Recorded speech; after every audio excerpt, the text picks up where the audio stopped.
တူရှိစောက်ထိပ်ပင်နေနဲ့တန်ကရုဏာတိ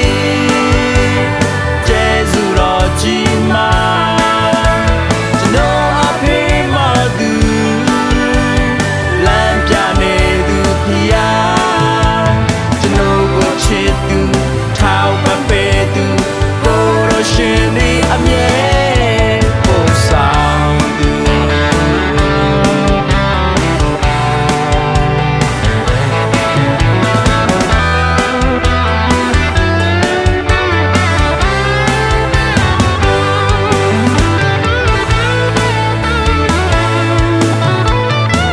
ခင်တိုင်းကျွန်တော်မိသားစုစပွဲဝိုင်းနိုင်မျက်နှာပြုံးရွှင်ဦးဆုံးတတိယမီ